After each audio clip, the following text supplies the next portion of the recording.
Hi, this is veteran broadcaster and communications coach, Candy O. Want to wow everyone with your speaking voice? Download The Speaker Coach on your favorite podcast platform.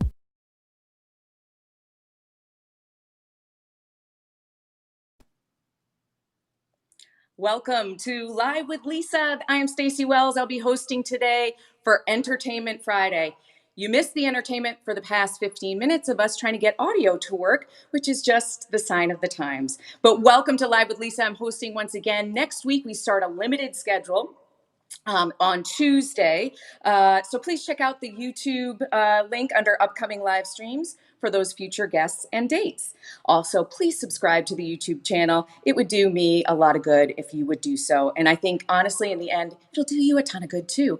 Channel Live with Lisa and follow us on social media at Live with Lisa Show on Facebook and Instagram.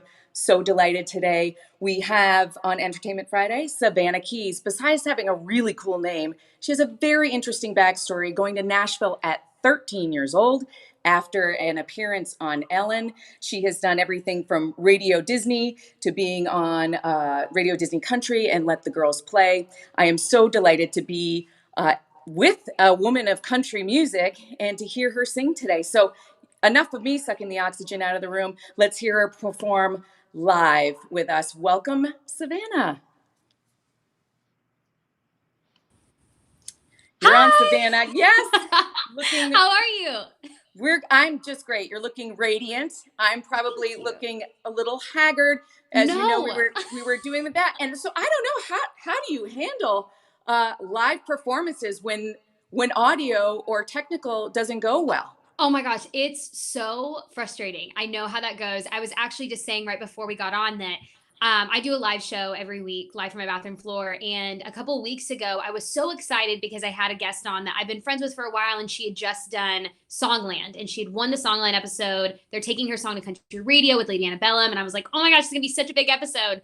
And it was the one time that my internet just decided to flub. Like the entire interview, it was just cutting up, and I didn't realize that Instagram had changed its format, and from our lives they just post it directly to Instagram TV. I'm used to like screen recording it, so I was like, oh, I'll just edit it afterwards. Nope, it just posted. it just went away. Do you feel like people are a little more forgiving now that everybody's dealing with these technical glitches?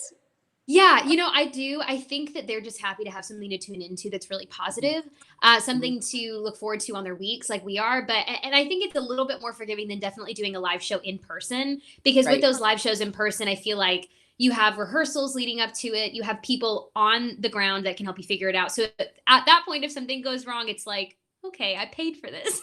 Right. Versus these are free. So it's fine. Tell me how you felt before going on Ellen at 13 years. You were at 13 when you went on the Ellen show? Yes, I was 13. I had just turned 13, which is crazy. I was so young. When I look at my little cousins, they're around that age now. I'm like, how did I do that? It was exhilarating and exciting. And I think just because I had started performing at such a young age, I was used to having that kind of adrenaline rush before singing, and it was incredible. I definitely learned a lot about what it's like to be on a professional set just doing that one show at that time. And I took what I learned from that and have kind of applied it later in life for sure. It was amazing. I still can't believe it happened, if I'm being honest with you. Has that experience helped you during this time where you're basically producing your own shows live from the bathroom floor? Yeah, I learned a lot from her. We met prior to me going on the show. We met during rehearsal, and kind of watching the way that she guided me as her guest and walked me through like what we were going to be talking about, where to stand, where, just kind of the layout of the show. It's really prepared me in my radio show with Radio Disney Country, but also my live kind of talk show format that I'm doing on Instagram. I feel like I look up to her a lot, and I like that her message is always positive, even when they're talking about something serious. And I feel like that's something that we've kind of taken from that and kind of morphed into my show. I mean, obviously mine's music centric, but it's definitely something I took from for sure. I love that. What are you going to sing for us for your first song? Yay. Okay. So this song is something that I actually released out into the world. It was the first song I ever did that with. And I was kind of nervous because, since being on Ellen, I feel like a lot of people, and I'm very lucky about this, but I've had a group of people that have followed me since the show. And that's a long time. I mean, 13 till I think I released this song at 21. So that's a long time for people to be like, when's the music coming out? And Right. I was really nervous because there's never a right or wrong time to release music. It's kind of just hoping that you release it out into the world and something good happens with it. And I had performed this song a lot on different live shows and kind of all over Nashville. And people really resonated with the song. So it made sense to release it. And I wrote it right when I entered my 20s. And everybody was telling me, they're like, you're going to learn so much in your 20s. I was like, okay, hit me with it. But I only learned one thing and I decided to write a song about it. I love that. Go away.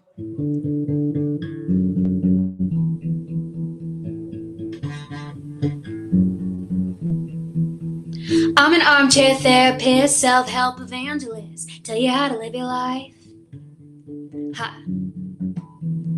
How you don't need to drop a size, you just need to drop the guy. 'Cause he ain't never gonna be right. He ain't never gonna treat you right. Everything I post is an inspirational quote. 'Cause I just wanna help you love yourself. But I don't practice what I preach. Count every calorie and every flaw I see in my mirror. And I know that my best disguise is handing out advice like I'm everybody's cheerleader. So I can make it think I got my ish together, even though I'm barely keeping it together. I'm a hypocrite. I'm not living it. Want a tattoo of a Bible verse, hardly ever get to church, but I'm #blessed.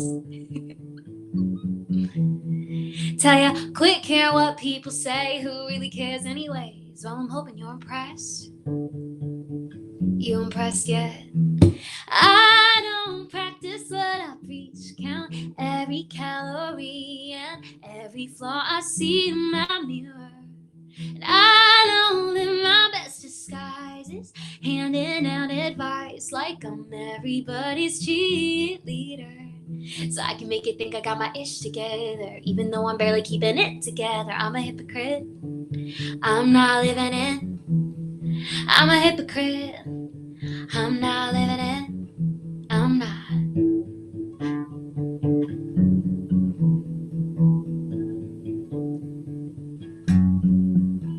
We all wish we weren't so human sometimes, but we're trying.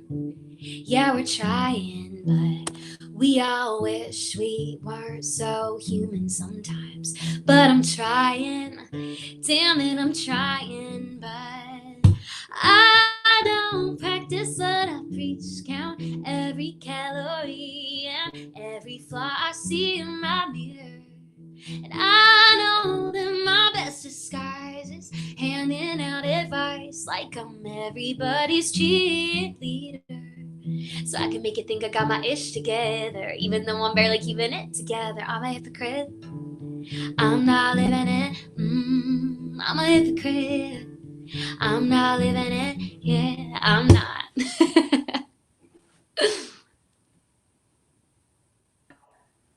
Bravo. That was incredible. Thanks. You have an instant fan in me, and I think you have some other instant fans, whoever's watching today. Love the lyrics. Grabbed me right away. Were you on your bathroom floor when you thought of those lyrics, kind of scrolling through Instagram saying, really? #, you know? Yeah. Oh my gosh. Absolutely. There were so many ideas. It originally stemmed from, like I said, so many people telling me I was going to, learn so many things in my 20s. And I played a show that night. And I went on stage and was like, oh, love yourself. You're perfect and wonderful. And then I went home and like picked apart my own performance and myself in a mirror. And I was in my bathroom and I was like, okay, that is the most hypocritical thing ever. You cannot tell people to do something that you're not practicing yourself. So yeah, a lot of those lyrics came from my home. And definitely I was like, okay, what are different versions of that? And I was scrolling through Instagram as all of us do at the end of the night, just kind of doing this. And I was like, this girl has a tattoo. #blessed.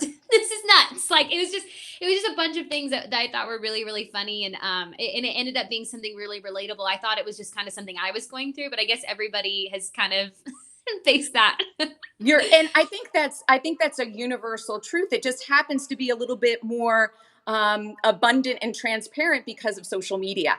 How has social media affected your songwriting beyond these lyrics? How has it affected your writing and your production and promotion? Yeah, I think that it's been really positive in a lot of ways. And here's why is when I first came to Nashville, I was 13 and I first started co-writing, and social media really wasn't a thing then. Mhm. Facebook was and YouTube was, but you didn't have Instagram and Twitter, and a lot of artists weren't posting other than like on their MySpace or on their YouTube. And so for me, I thought at that time like what I was writing was kind of good enough to compete with what was out there. And I think now being able to look on my phone and look at up and coming artists and kind of be like, oh my gosh, she's killing it. This is so inspiring. Let's be friends. Let's collaborate together. It's actually pushing me as an artist, and it's allowing me to meet people that I never would have met before. Because a lot of my co-writers and people I was writing with at the time were people that were significantly older than I was because I didn't live here yet. And so kind of getting to connect with other girls and other songwriters that were my age, it really pushed me as a songwriter, kind of made me realize like, okay, so much talent out there, and what I'm doing is not the only thing that's happening in the best way, if that makes sense. Like we kind of got to vibe off of each other and get better, and it helped me find myself as an artist for sure. And I think, when you put yourself in a room full of people that you look up to and that you Absolutely. believe are better than you are, it raises your game. So Oh yeah. you were on the competition, and Shania Twain and Travis Tritt, they were all telling you how wonderful you were, and a young Dolly Parton. Uh, I can Which tell is you that crazy. approach. Yeah, well, you've got that approachability and that energy. Have you found that during this pandemic that you missed that Oh live yeah. in person? And so, how have you collaborated during the last several months? No, for sure. I definitely miss it. I'm kind of like an extroverted introvert. Like I like being at home, but I want to be out with people so that I enjoy being back at home again.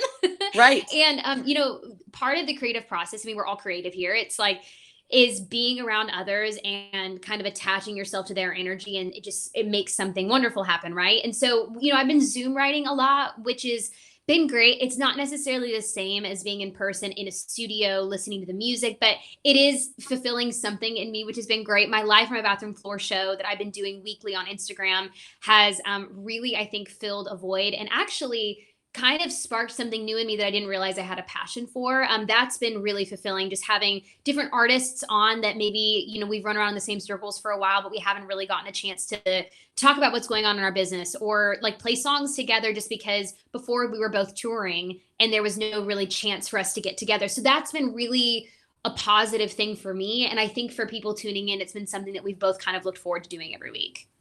There's so many silver linings in what we go through with struggle and change and so forth. And Mhm. sometimes it's the unexpected. Can you just, I keep going back to this live from the bathroom floor because I think it's Yeah. such an interesting concept. And I love that you're working and collaborating with other musicians and having this format. Tell me Thank how it you. got started, because some people cry on the bathroom floor, but you are producing and creating. So talk to us I mean, about I that. think we've all definitely cried on our bathroom floor before. I certainly have. But kind of, it was a couple apartments ago, and I love music in general, whether it's in the country genre or it's pretty much anywhere. We have there's so many ways for us to consume music at this point. I feel like a lot of the artists that are up and coming aren't just one thing. And I was at the time trying to figure out who I was as an artist, and a lot of that was listening to outside music, outside of country music. And I started posting covers on my bathroom floor. And it wasn't something that I was doing really just for any other reason than just to sing. And someone, after a couple of times of doing that, I had a message come in and they were like, hey, like, what's next week's cover? Like, when is it coming? Like, is it something we can look forward to? And I was like, what? And they're like, your Life from My Bathroom Floor covers. I'm like, what are you talking about? Because it wasn't really a thing that I was planning. I was just doing it in my bathroom because the acoustics were great.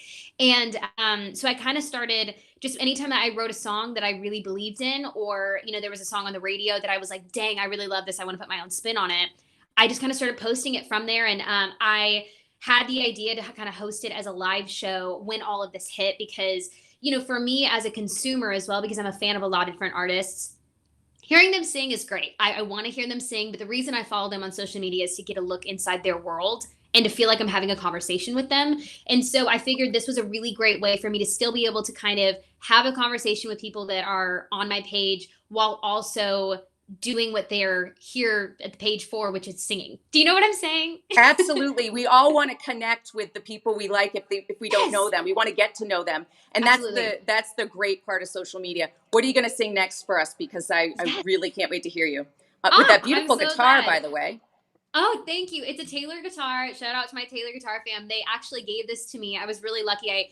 I've had the worst luck with guitars. I had one guitar that was stolen, and then I had a guitar that was broken, and I ran into Tim, who runs Taylor Guitars and all the artist relations, and he was meeting with another artist, and I met him in like a writing room kind of situation. I was in the kitchen of a publishing company, and he was talking to me. He's like, "Oh, do you sing?" I was like, "Yeah, I do." And he goes, "Why don't you come in and sing for us?" I was like, "I don't have a guitar." And he's like, "Just borrow this one." And I went in and played. And then the next day I got a phone call from the publishing company, and they're like, "Hey, you left something here. Can you come and grab it?" And I was like, "Sure." And I came in, and it was this guitar. I love that story. I do That's too. Phenomenal. Some of the best things are the unexpected. Oh, so take absolutely. it away. Well, it's funny you say that, because this song actually was really unexpected when we wrote it. It's called Good Day. And I walked into a writing room with my really good friend Jared and a good friend of mine, Justin Weaver, now at this point. But that was our first time writing together. And Justin has written songs like I'm Gonna Lose You by Meghan Trainor and John Legend. Like, he's written so many incredible songs. So of course I was nervous, because I'm like, I don't have a track record. What if I don't bring in something that's good? And of course that was the day that all of our ideas that we were throwing out weren't sticking. And so I was, freaking out. And I was like, I don't want to leave this room without writing a song that I feel good about, especially to leave a good impression on him. And we kind of took a break to eat some food and have a couple snacks. And I look over at the snack table, and there was like a peanut can box thing, and it said like, "It's a good day to have planters" or something. And I was like, Good Day, that's a title, that's a thing. And so I just threw it out there. I was like, what about writing a song called Good Day? They're like, that's it, we're doing it. And so we stopped everything. We wrote the song in like an hour and a half, which is usually songs take like 6 hours to write. So this was so cool, and ended up being a song that I released onto Spotify and all the things, because everybody loved it after I played it at shows. So this is Good Day. Wonderful.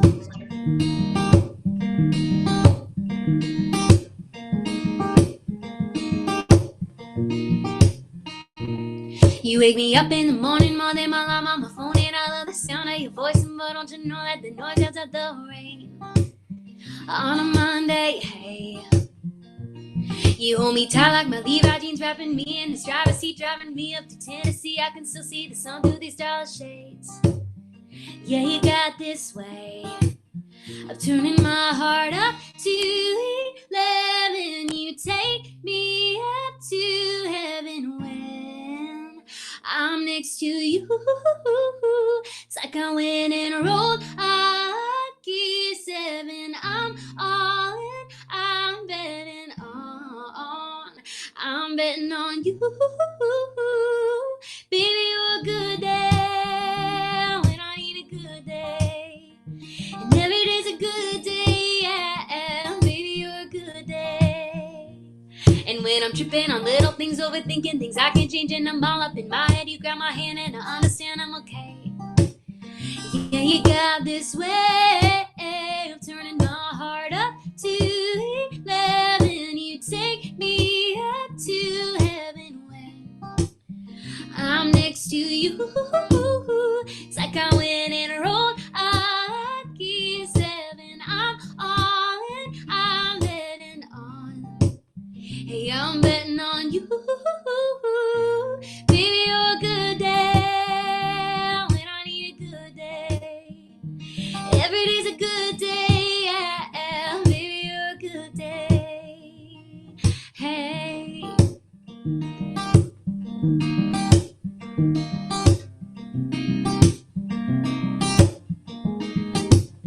You're turning my heart up to 11. You take me up to heaven when I'm next to you. It's like I went and rolled a gear 7. I'm all in, I'm betting on you. Baby, you're a good day when I need a good day. Every day's a good day, yeah. Baby, you're a good day. Baby, you're a good day when I need a good day.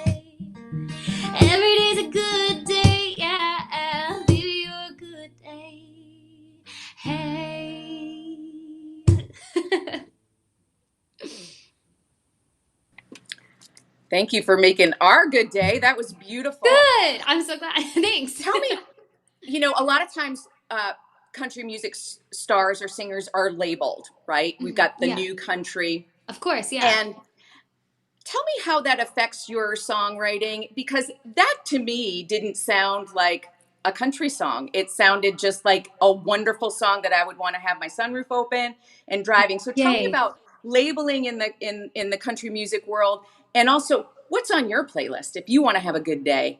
Of course. What do you like to listen to and your influences? No, of course. I think that this new generation of country artists coming up, I mean, you have people like Ingrid Andress, Maren Morris, Rachel Womack. There's so many different female artists that are coming up they're also different. And I think that they're kind of breaking the boundaries of kind of what country is in a lot of ways. And I think it's because a lot of us are just consumers of music in general because of the way that we all consume it at this point. It's not just on country radio, even though country radio is so important and they play the best of the best. But, there's all the streaming platforms, and a lot of the artists are now on different genre playlists as well. So I think that has really played a part in what I do, and also kind of what all of us are doing. I mean, I would say that there's definitely a pop influence. I mean, I'm from Utah, you know what I mean? So to me, country music is writing a story. And I feel like that's kind of the most important thing. That's kind of what blends us together as country artists. But as far as,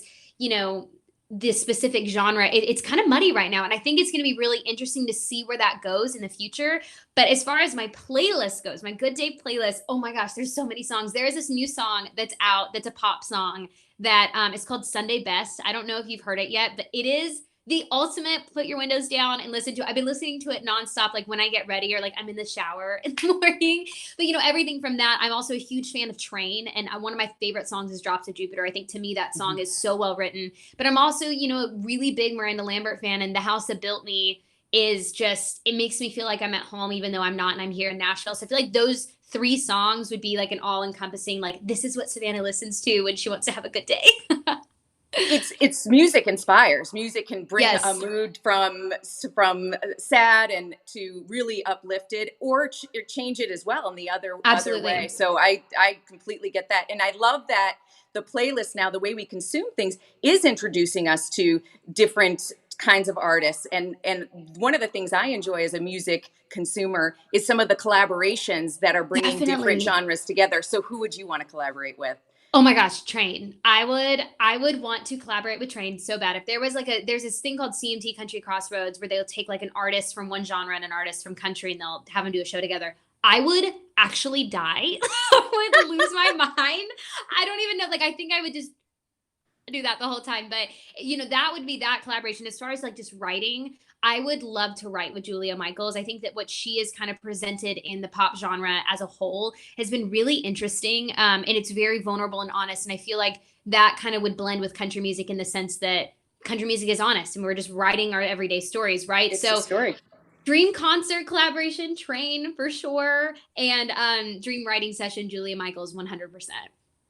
Since you now have this format where you're kind of interviewing people and talking, collaborating live, you've done acting, you've been on Radio Disney. Who would you maybe want to collaborate with as an acting, or would you consider dodoing that again? Oh my gosh, I think that would be so incredible. It's funny because I always tell my friends, I'm like, I'm the world's worst liar. Like, you'd always be able to tell, right? Like, if I'm lying about something, it is like, that's a lie. So it's funny because, in an acting, in some ways, like, obviously you would think that there is like some kind of fib in it, right? Because you're not really playing yourself, but it's definitely a passion of mine. And I think that art as a whole kind of bleeds into one another, whether it's like in acting, in radio, in producing, whether you're behind the scenes or you're writing or you're an artist. And I would love to do something. I am a huge fan of everything that Hello Sunshine does, the Reese Witherspoon production company. I love Big Little Lies. She just did Little Fires Everywhere too. I love drama TV. I love scary movies, anything that is dark like that, which is weird because I'm a very happy person, but I think that would be something that I would really love to dive into, is kind of that world, that genre of television. I would love to work with her production company, with Reese Witherspoon herself. Oh my gosh, that would be incredible. Right. Well, and isn't that interesting that we sometimes choose things that aren't necessarily part of our regular world. And that's really a reflection of the artist to kind of step into a different experience and be able to express it authentically is Yeah, a absolutely. great outlet for creativity. You co-wrote a song with The Bachelorette. Yes. Isn't that crazy? Would you ever consider going on that reality show? You know, I'm such a fan of it at this point. I don't know if I could. I feel like the whole time I would be fangirling over everything. Like, oh my gosh, Chris Harrison, you know? And so I don't think that I would get anything that you're supposed to go on the show for out of it. But I definitely, oh my gosh, I watched that show religiously. It was actually really crazy writing with her because, you know, I listened to her podcast and I'd watched her when she was on her season. And it was weird. I was like, I'm meeting, because, you know, when you meet a country music artist, I feel like all of us kind of run in the same circles. So yes, it's incredible. And yes, it's amazing to meet somebody you look up to, but it's not the same like fangirl freak out, I think, from one country artist to another. And she was just out of reach enough because I just never thought that would happen. So when she walked into the writing room, I was like, oh my God, you play it cool. It's happening. Like, do I She's tell giving her, me a like, I rose. watched your whole season? Like, you know what I'm saying? Like, what do you say? But Right. she was lovely and it was amazing. But I would definitely want one of my friends to go on the show. I think that would be really awesome to kind of watch her journey in finding love. I think that would be more interesting for me. Yeah. Yeah. Right. And then you could write a song about it, maybe. Oh my gosh, I'd be like, come tell me, here's my Yes. shoulder. We'll talk about Get it. all the dirt. Yeah, get all the Yes. dirt and tell the story. Because that, you know, and even the Hypocrite song could be an interesting, some of those lyrics would probably go well with The Bachelorette, with some of this manipulation that goes on behind the scenes. Do you that watch would be the great. show? Do you watch the show at all? I'm not a Bachelorette person, but I do like reality TV, and the way that it's worked, they make it look easy, and it is definitely not. It is captivating. So yeah. I would definitely like to be on the on helicopter. Oh no, thanks. I would just, you and I, we can just go on as guests and just like ride the helicopter. The glamorous dates. Let's just go on the glamorous dates. That'd be great. I'm with you on that. And then we could write a song about a glamorous date. That'd be a lot of fun. Done and done. Right. And so sometimes we live in this, the world of reality when it's really not reality, as you know. The entertainment business is like that for sure. But we're dealing with real life things right now with the pandemic and with some social unrest. What does that look like for your songwriting in the future and the future of, country music? And what do you think some of the stories are going to come out of what we've gone through as a country and as people over the last couple months?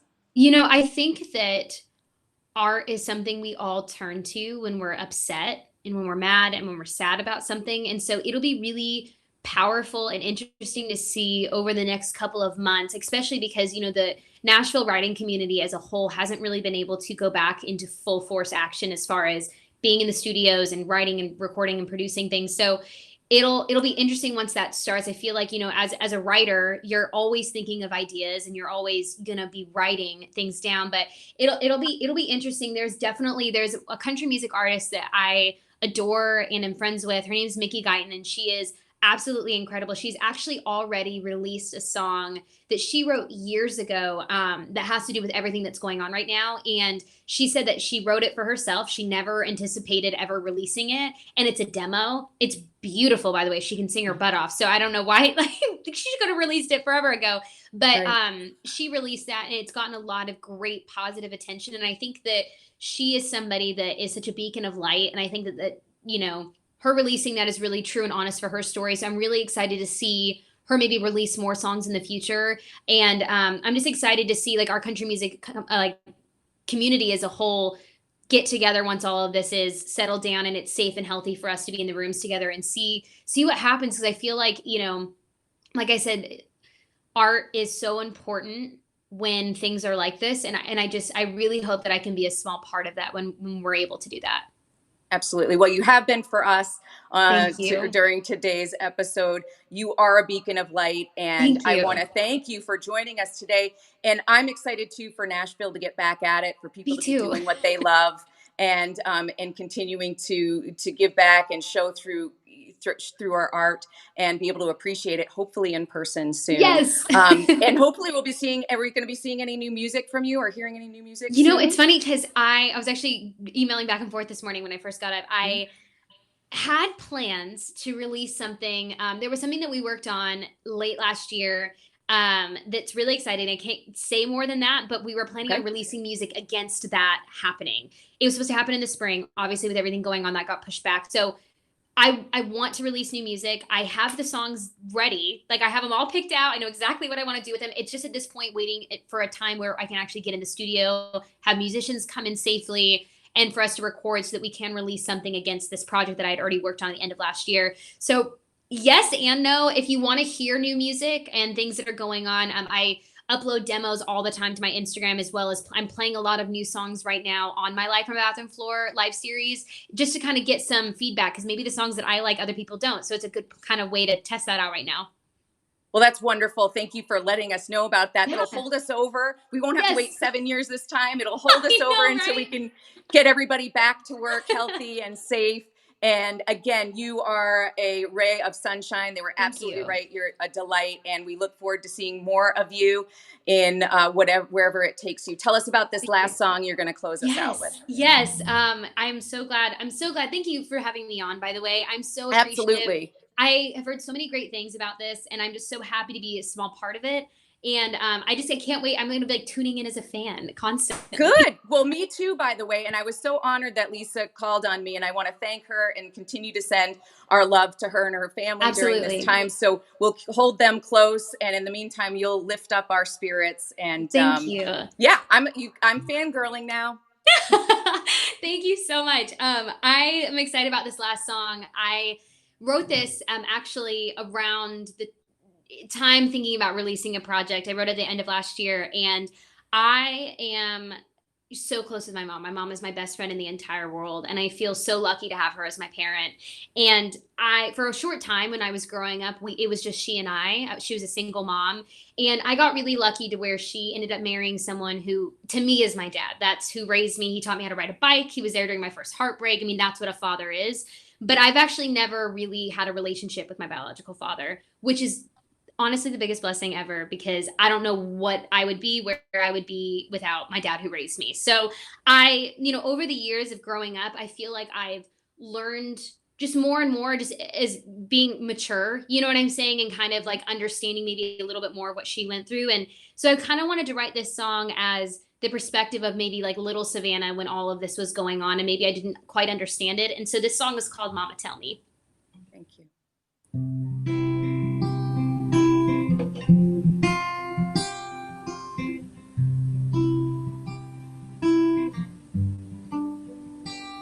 Mama, please tell me how he's still working out of town. Thought you said he'd be back by Sunday morning. He promised that he'd be here to put the candles on the cake. Now I'm starting to think that I did something. Mama, tell me. Mama, help me. Said a secret, 'cause I can keep it. I won't get hurt, 'cause I'm a big girl. Why did he leave? Mama, tell me.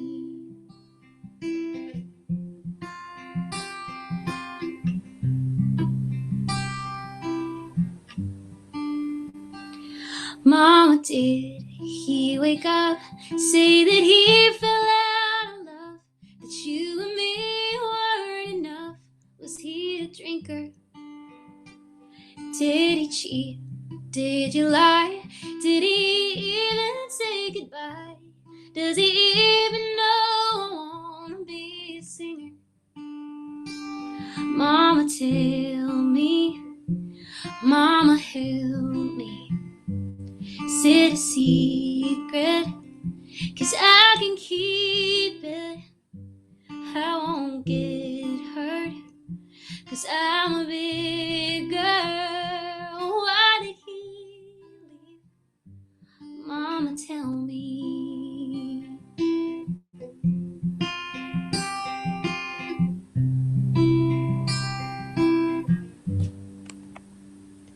Mama, I met a guy, and he stole this heart of mine, but my head is always looking for the lead.